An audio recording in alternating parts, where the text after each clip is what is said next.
Mai Tengol Luching Purel Korounganba Amadi Oja Bimoldagi Isang Isauda Fau Hek Politics Sanai Torban Kai the Rain and Changlubada MLA gi Worker ga Matang Bot Tokadaba gi Worker ga Torban Men Bagi Munaraktana Kanaraktana Aikoi 80 na Torban Kai Oina Laklagi Hairame.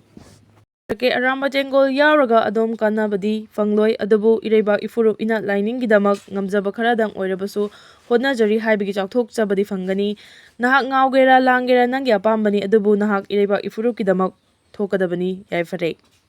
Punsin Bangam Dana Lairiba Sitolaga Anobalenga Amasem Lasi, Laishram Mema. Hauzik Oiriba Ireba ki matang da Kananina Bahai Behirami Matang the Mifam among a city dim ground the community hall the Pangtokre, Tongan Bamafam sing the Gilak Panupi and a Sarugaki Mifam Adu the Laishram Mema Soibam Sovita Arkisanatom be Consampuina Batina, a Toiba Mitunglen sing Oina Sarugaki, Haribam Mifam Adu the Laishram Mema Manipur PR lay Haiduna MLA sing that Miangi Wakat from later but Magum lady. Governor Lady Haiduna MLA sing Masamasagi Yumda Nungaina Potaduna lay Tokli Pumnama Sikanglaga. Miamna Iramdam Gidama Khanba Anoba Luchingba Sing Tagat Pagi Mathau Tarakle. Handak Luchingba Amana Lup Sing Hana Punselo Haiba Wafam Asi Angakpa Ma Oiri, AC Amalay Rabadi AC Adugi Tongan Balaikai Sing Luf Lay Bahibasi Masana Tabani. Masi Lay Minariba MLA Sing Hana Punsin Bangam Dana Lay Riba Asi Toklaga Anobalenga Amasem Lasi Haiki. Loina na Handak Manipur Governor na Manipur Thaba Yare Haibigi Toki Bathodo Adugi Matangda. Miam the Sengdurakta na Tumina Lay Tokpa Asina Lamdam Asigi Miam Bukari Sukhande Haina Takpani. Masina maram oiraga hojik Manipur da Governor Laibagi Mathau Tadre hojik lamdam asida PR Jalaiduna Laibana Aikoi gini haibada wakat from Laitaba Haibadu Oire Ngasidi Ima Oibi Kayadi Awa from the Taduna Lakli Laminariba Sing Lup Sing Amatoina Punsila Karen National Liberation Army KNLA Amasung Lup Asiga Puliba People Defense Force PDF na Laiba Aduga Thailand Ngataina Bama from the Lairiba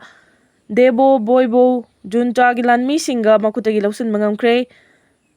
Karen State ki Miyawadi Township ki manung da laiba mafam aduda junta gi troop sing adu resistance force sing imai kedigi angoba flag jingkhat lagtuna surrender tauki KNLA asi Myanmar gi ethnic revolutionary group sing manung da khwaidagi liriba Karen National Union gi khulai paiba wing ni amrom da PDF ti laiba adu gi Civilian National Unity Government NUG gi khulai paiba wing ni lup ani asina laiba pupo numit ki ayukta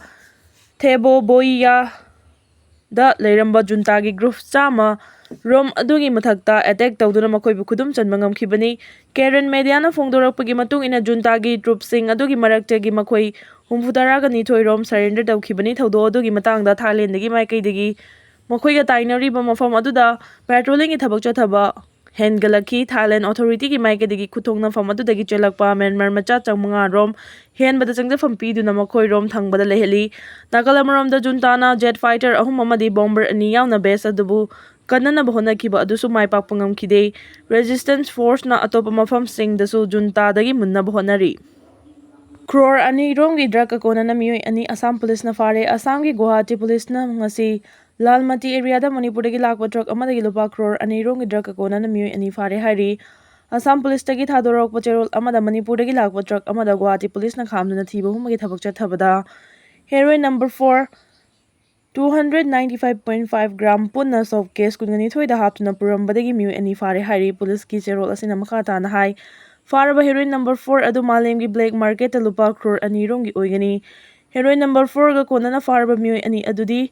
Sanwar Hussein Amadi Rawal Mia kawi hari Guwahati da police na faraba miu ani adu makhata ba wahang pong chathana bagidama police ki custody da thamkre hari Laibak asigi oina ka census yauna mikok thibagi thabak 2027 gi March amadagi hauraba yai. Laibak asigi oina population census amadi ka census ki thabak kumja 2027 gi March amadagi hauraba yai haina Union Government gi pau amana hairi. Union Government gi phangba pau asina hai laibak asigi oina mikok thiba amadi ka census ki thabak tentative oina kumja 2027 gi March amadagi haunaba matam le Jammu and Kashmir, Ladakh amasung Uttarakhand dagi oina process asi mathang chahi 2026 ki October dagi hauraba yai. Mikok thibagi thabakta loinana caste masing thidokpagi thabak supunna pangthok minanaba political affairs ki cabinet committee na waref lawre haina Union Minister Aswani Baisnab na lauthokraba chayol amagi matung Union Government na laibak shinba thongna mikop thiba amasung caste census ki thabak kumja 2027 ki March amadagi haunaba waref lawkibani. Laibasigi oina ka census pangthoknaba Opposition Congress India bloc amadi tongan ba regional political party singi maikai dagi demand tawduna lakhibani Congress Lengak Lariba Karnataka Handakta State Asida Ka Survey Pangtokibani Adubu Chathakiba Survey Adu Niyom Chumna Pangtokide Haina State Asigi Bokaliga Amasung Lingayat Community Gi Maikidigi Yaningdaba Phongdokibani Lebasigi Oina Chahi Tara Lairaga Pangthokpa Mikok Thibagi Thabak Asema Makti Kumja 2021 da Pangthoknaba Matam Leukibani Adubu COVID Laichatna Maram Oiduna Mikok Thibagi Thabak Yaithoktuna Lakibani Lebasigi Oina Mikok Thibagi Thabak Chahi Tara Khudingi Pangthokpagi Matam Ase Haujikti Hongdorakpa Yabagi Fibamda Lairi Haina su Pau Sina Makha Tarakli Kurai Kendragi Oina Ichauna Mangata Thokruba Yumsing Nauna Saragani El Susindro Kurai Kendragi MLA Susindro na Luchingduna Kendra Sigi Ichauna Soalaba Yum Lising Tara Rom the relief material sing Yanthokre Kendra Sigi Manung the Laiba Ichauna Maram Oiraga Kahana Soalaba Yum Sing Maki Makai Digi Yangsinduna Yum Amam Saragani Haina Kurai Kendragi MLA Lesang Tem Susindro na Tazaba Bikre Wafamasi Kurai Kendragi MLA El Susindro na Kendra Sida Ising Ichauna Soalaba Sing the relief material sing Yen Bachat Tringai Mahaki Mem the Pangtopa Paugi from Amada Fondo Kibani, MLA Namaka Tardun Hai Manipura, Aying Asagi Kal Kayak Pamadi Singisi, Mamangai Matam Dagi Top Topatungan Kujauni, Hibasi, Miam Pumnamana Kanglaba Lairabani. Masi Maruoina Uwayan Tatpa, Iram Nala, Itailo Kong, Fazana Tamdaba, Yum Dukana Chingba Sazin Bakaya, Asidagi Torak Bani, Hibasi Kanglabani. Hojik Tengnariba Chaiteng Asisu natural calamities ni Khangna political Gudang Chaba Loba Manbagi Mawong the Kanaguma Mui Karana Nuaita Bufam Kaya Fongdorokpa Silaibak Tibani, Ising South Hok to the wandering in Matamasi, Natrabadi politics to Bagi Matam later Bra Hibawahang Hangli. Kana Ising is out Torak to Napochai Hondok Nanaba Kariba 12 Mapal Asi Mena Bahonabagi Mahuta.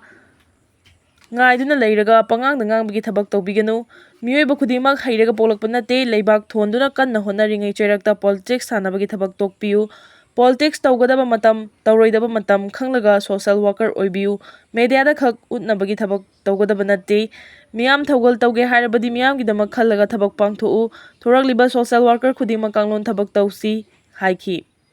MLA na Makha Taraduna Hai Mang na MLA Oidring Mamang the Gimiam Gitabak Tawduna Lakwi Matakta Shishu Adumak Tauri, Mang na MLA Oiraba Matung the Sukendrski Yaifana Bapaikat Pa retaining walls Hembasu Masagi individual Oina Tawbani, Tural Mapal da Yum Sazilaga Hotel Tauribasing Mi Ategi Kalaga, Atopa Mafam the Hongdok na Bohona view, Nasi Equina Tengnariba Wabasing Asidagi Kalhong na Bohona Minasi,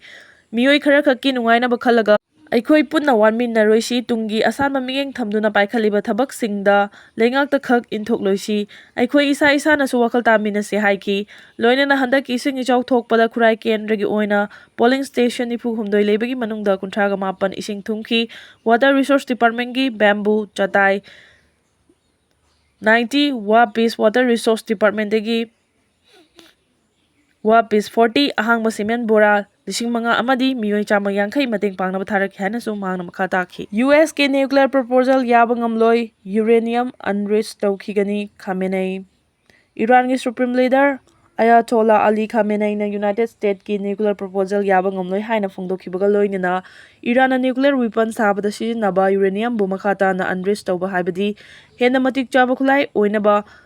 Isotope ki chang hingathan bagi thabak paihat khigani haina fongdokre United States na Iran da uranium unrest tawbagi thabak tu hairaduna karigumba yadrabadi United States na Iran da bomb na landagani haina khihalakhiba sudaikre masigi mangoina na United States da Iran da nuclear proposal amasu tawraki US ke proposal adu Iran gi interest ki mayautani hairaduna Supreme Leader Khamenei na fongdokhibada uranium enrichment haibasi Iran gi nuclear program gi khwaidagi maruoiba thabak amani masibu target tawduna yoknabana lefannaba tharanglakli Iran bu namtha duna thamnaba honabani haiki panbe abadi kumja 2015 gi Tehran gi nuclear pact du Donald Trump na chanahan kidabaga loinana tongan ba section kaya thamjinuna Iran gi semitlon marai chaithalaki masigi paukhum oina Iran nga sei fawba uranium enrichment ki thabak paikhatuna lakibani hairi June 4 miyam gi lenga ki mahau amamang fauna han ki bandumini MP Bimol ngasi degi chahi ama gi mamang June 4 2024 da taragani pan suba lok sabha mikhal gi result lauthoraki mikhal adu da Manipur gi puwari da amukta thoktriba mawong da sel amadi nampu safu tawbagi mayok da leftuna miyam gi hak amadi pangal sizinaduna miyam gi apamba aningma fongdok tuna mute khanbagi mami chawna takiba numitni Masimang miyam na miyam gi damak semjaba miyam gi lengak democracy haibadugi mahau amamang fauna han ki banumini haibada haiman bathok loi haina MP Dr. Angomsa Bimola koijam na fongdorakli miyam gi pangal kholau mang fauna ki banumit haiduna sayoba ma gi cherol asina hai ꯅꯨꯃꯤꯠ ꯑꯗꯨ ꯑꯩꯍꯥꯛꯀꯤ ꯑꯣꯏꯅꯁꯨ ꯃꯤꯌꯥꯝꯒꯤ ꯃꯤꯍꯨꯠ ꯑꯃꯗꯤ ꯄꯥꯎꯈꯣꯜꯂꯣꯏ ꯑꯃ ꯑꯣꯏꯅ ꯑꯩꯉꯣꯟꯗ ꯁꯤꯟꯅꯔꯛꯈꯤꯕ ꯊꯧꯗꯥꯡ ꯑꯃꯗꯤ ꯏꯔꯝꯗꯝꯁꯤꯒꯤ ꯃꯤꯁꯛ ꯑꯃ ꯑꯣꯏꯅ ꯇꯧꯐꯝ ꯊꯣꯛꯄ ꯏꯊꯧꯗꯥꯡ ꯄꯥꯡꯊꯣꯛꯅꯕ ꯇꯥꯟꯖꯥ ꯑꯃ ꯃꯪꯐꯥꯎꯅꯍꯟꯈꯤꯕ ꯅꯨꯃꯤꯠ ꯑꯃꯅꯤ꯫ ꯃꯤꯌꯥꯝꯅ ꯑꯩꯉꯣꯟꯗ ꯊꯥꯖꯕ ꯊꯝꯗꯨꯅ ꯄꯤꯕꯤꯔꯛꯈꯤꯕ ꯄꯥꯡꯒꯜ ꯑꯗꯨ ꯑꯩꯍꯥꯛꯀꯤ ꯑꯣꯏꯅꯁꯨ ꯑꯆꯧꯕ ꯊꯧꯅꯥ ꯑꯃ ꯍꯥꯞꯂꯤꯕꯅꯤ꯫ ꯃꯤꯌꯥꯝꯒꯤ ꯄꯥꯡꯒꯜ ꯊꯧꯅꯥ ꯑꯃꯁꯨꯡ ꯏꯔꯝꯗꯝꯒꯤ ꯈꯜꯂꯤꯕ ꯃꯤꯌꯥꯝꯒꯤ ꯋꯥꯈꯜꯂꯣꯟ ꯐꯥꯎꯔꯤꯕ ꯃꯤꯌꯥꯝꯒꯤ ꯏꯊꯤꯜ ꯑꯗꯨ ꯌꯥꯎꯗꯅ ꯑꯩꯍꯥꯛ ꯀꯔꯤꯁꯨ ꯅꯠꯇꯦ, ꯆꯨꯝꯅꯒꯤ ꯃꯤꯆꯝ ꯑꯃꯅꯤ꯫ ꯄꯨꯝꯅꯃꯛ ꯃꯁꯛ ꯈꯪꯅ ꯇꯧꯒꯗꯕ ꯏꯍꯧ ꯄꯥꯔꯂꯤꯌꯥꯃꯦꯟꯠꯀꯤ ꯃꯅꯨꯡ ꯑꯃꯁꯨꯡ ꯃꯄꯥꯟꯗ ꯄꯥꯡꯊꯣꯛꯄ ꯍꯥꯏꯕꯁꯤ ꯑꯩꯒꯤ ꯂꯥꯏꯁꯣꯟ ꯑꯃꯗꯤ ꯏꯊꯧꯅꯤ꯫ ꯆꯍꯤ ꯑꯃꯁꯤꯒꯤ ꯃꯅꯨꯡꯗ ꯑꯩꯅ ꯉꯝꯖꯕ ꯏꯊꯧꯗꯥꯡ ꯊꯕꯛ ꯈꯔ ꯇꯧꯅꯕꯁꯨ ꯍꯣꯠꯅꯈꯤ, ꯃꯈꯥ ꯇꯥꯅꯁꯨ ꯍꯣꯠꯅꯈꯤꯒꯅꯤ꯫ ꯇꯥꯏꯕꯪ ꯃꯤꯑꯣꯏ ꯃꯄꯣꯛꯇ ꯄꯣꯛꯂꯨꯕ ꯃꯄꯣꯛ ꯑꯃ ꯑꯣꯏꯅ ꯃꯤ ꯑꯃꯒꯤ ꯑꯐ-ꯐꯠꯇ, ꯑꯁꯣꯟ-ꯑꯀꯟ, good and bad, weakness and strength ꯂꯩꯕ ꯍꯥꯏꯕꯁꯤ ꯍꯧꯅꯁꯥꯅꯤ꯫ ꯑꯩꯒꯤꯁꯨ ꯂꯩꯒꯅꯤ꯫ ꯃꯤꯑꯣꯏꯕꯒꯤ ꯑꯁꯣꯟ-ꯑꯀꯟ, ꯃꯇꯧ, ꯑꯐ-ꯐꯠꯇ ꯑꯅꯤꯗꯨꯒ ꯁꯥꯒꯣꯟꯅꯕ ꯋꯥꯈꯜꯂꯣꯟ ꯂꯝꯆꯠ ꯑꯃ ꯑꯣꯏꯔꯤꯕꯁꯤ ꯑꯁꯣꯏꯕ ꯑꯔꯥꯟꯕꯕꯨ ꯆꯨꯝꯊꯣꯛꯄ, ꯑꯁꯣꯏꯕꯕꯨ ꯁꯦꯝꯗꯣꯛꯄ, ꯉꯥꯛꯊꯣꯛꯄ ꯑꯃꯗꯤ ꯑꯆꯨꯝꯕꯕꯨ ꯁꯧꯒꯠꯄ ꯍꯥꯏꯕꯁꯤꯅꯤ꯫ ꯃꯁꯤꯒꯤ ꯋꯥꯈꯜꯂꯣꯟꯁꯤ ꯑꯩꯈꯣꯏꯅ ꯏꯁꯥ ꯏꯁꯥꯒꯤ ꯑꯣꯏꯅ ꯑꯃꯗꯤ ꯈꯨꯟꯅꯥꯏ, ꯐꯨꯔꯨꯞ ꯑꯃꯗꯤ ꯂꯩꯕꯥꯛ ꯃꯤꯌꯥꯝ ꯑꯃꯠꯇ ꯑꯣꯏꯅ ꯈꯟꯕ ꯑꯃꯗꯤ ꯂꯝꯆꯠ-ꯁꯥꯖꯠ ꯑꯣꯏꯕ ꯉꯝꯂꯕꯗꯤ ꯊꯦꯡꯅꯔꯤꯕ ꯁꯤꯡꯅꯔꯛꯂꯤꯕ ꯃꯌꯥꯝꯁꯤ ꯃꯥꯏ ꯄꯥꯛꯅ ꯃꯥꯌꯣꯛꯅꯕ ꯉꯝꯕꯇ ꯅꯠꯇꯅ ꯃꯥꯏꯊꯤꯕ ꯄꯤꯕ ꯉꯝꯒꯅꯤ ꯑꯃꯁꯨꯡ ꯑꯅꯧꯕ ꯃꯅꯤꯄꯨꯔ ꯑꯃ ꯁꯦꯝꯕꯁꯨ ꯁꯣꯏꯗꯅ ꯉꯝꯒꯅꯤ꯫ ꯃꯁꯤꯗ ꯑꯩꯍꯥꯛꯅ ꯅꯤꯡꯁꯤꯡꯖꯅꯤꯡꯕ ꯋꯥꯐꯝ ꯑꯃꯗꯤ ꯑꯩꯈꯣꯏꯒꯤ ꯏꯔꯝꯗꯝ ꯑꯃꯗꯤ ꯈꯨꯟꯅꯥꯏꯅ ꯊꯦꯡꯅꯔꯤꯕ ꯍꯤꯔꯝ, ꯊꯧꯗꯣꯛ-ꯋꯥꯊꯣꯛ ꯃꯌꯥꯝꯁꯤ ꯉꯥꯏꯍꯥꯛ-ꯉꯥꯏꯍꯥꯛꯀꯤ ꯑꯣꯏꯕ ꯋꯥꯈꯜꯂꯣꯟ ꯑꯃꯗꯤ ꯊꯧꯑꯣꯡꯅ ꯃꯥꯌꯣꯛꯅꯕ ꯂꯥꯟꯒꯥꯅꯤ꯫ ꯑꯁꯥꯟꯕ ꯃꯤꯠꯌꯦꯡ ꯑꯃꯅ ꯂꯝꯖꯤꯡꯗꯨꯅ ꯉꯁꯤꯒꯤ ꯑꯣꯏꯔꯤꯕ ꯐꯤꯚꯝꯁꯤ ꯊꯦꯡꯅꯕ ꯑꯃ ꯆꯪꯒꯅꯤ꯫ ꯈꯨꯗꯝ ꯑꯣꯏꯅ ꯉꯁꯤ ꯊꯦꯡꯅꯔꯤꯕ ꯊꯣꯛꯂꯤꯕ ꯏꯁꯤꯡ ꯏꯆꯥꯎ ꯑꯁꯤ ꯍꯟꯖꯤꯟ ꯍꯟꯖꯤꯟ ꯊꯣꯛꯀꯅꯤ ꯈꯪꯅ ꯈꯪꯅ ꯊꯣꯛꯂꯤꯕ ꯐꯤꯚꯝ ꯑꯃꯅꯤ꯫ ꯃꯤꯌꯥꯝ ꯄꯨꯟꯅ ꯍꯣꯠꯅꯔꯤꯕ ꯉꯁꯤꯒꯤ ꯃꯑꯣꯡ ꯀꯥꯏꯔꯛꯄ, ꯄꯜ ꯊꯤꯡꯅꯕ ꯍꯣꯠꯅꯕ, ꯑꯋꯥ-ꯑꯅꯥ ꯇꯥꯔꯕ ꯃꯤꯌꯥꯝꯕꯨ ꯃꯇꯦꯡ ꯄꯥꯡꯕ ꯑꯃꯗꯤ ꯃꯗꯨꯗ ꯃꯤꯌꯥꯝꯒꯤꯗꯃꯛ ꯆꯦꯟ-ꯆꯣꯡꯗꯨꯅ ꯍꯣꯠꯅꯔꯤꯕ ꯃꯤꯌꯥꯝꯗ ꯉꯝꯖ-ꯉꯝꯖꯕ ꯃꯇꯦꯡ ꯄꯥꯡꯂꯤꯕ ꯑꯩꯈꯣꯏ ꯄꯨꯝꯅꯃꯛꯅ ꯍꯣꯠꯅꯔꯤ꯫ ꯑꯩꯒꯤꯁꯨ ꯃꯤꯆꯝ ꯑꯃ ꯑꯣꯏꯅ ꯑꯃꯗꯤ ꯃꯤꯌꯥꯝꯒꯤ ꯃꯤꯍꯨꯠ ꯑꯃ ꯑꯣꯏꯅ ꯉꯝꯖꯕ ꯈꯔ ꯍꯟꯗꯛꯀꯤ ꯏꯁꯤꯡ ꯏꯆꯥꯎ ꯊꯣꯛꯂꯛꯄꯁꯤꯗꯁꯨ ꯍꯣꯠꯅꯔꯤ꯫ ꯑꯗꯨꯕꯨ ꯍꯧꯖꯤꯛꯀꯤ ꯑꯣꯏꯕ ꯃꯑꯣꯡꯁꯤ ꯅꯠꯇꯕꯤꯗ ꯇꯨꯡꯗ ꯊꯣꯛꯇꯅꯕ ꯑꯁꯥꯟꯕ ꯃꯤꯠꯌꯦꯡ ꯑꯃ ꯂꯩꯗꯨꯅ ꯃꯗꯨꯅ ꯂꯝꯖꯤꯡꯗꯨꯅ ꯊꯕꯛ ꯊꯧꯔꯝ ꯂꯧꯈꯠꯄ ꯃꯊꯧ ꯇꯥꯏ ꯍꯥꯏꯕꯁꯤ ꯍꯥꯏꯃꯟꯕ ꯊꯣꯛꯂꯣꯏ꯫ ꯑꯁꯤꯒꯨꯝꯕ ꯋꯥꯈꯜꯂꯣꯟ ꯑꯃꯅ ꯂꯝꯖꯤꯡꯗꯨꯅ ꯑꯩꯈꯣꯏ ꯄꯨꯟꯅ ꯍꯣꯠꯅꯃꯤꯟꯅꯁꯤ, ꯑꯅꯧꯕ ꯏꯔꯝꯗꯝ ꯑꯃ ꯁꯦꯝꯂꯁꯤ ꯍꯥꯏꯅ ꯐꯣꯡꯗꯣꯔꯛꯂꯤ꯫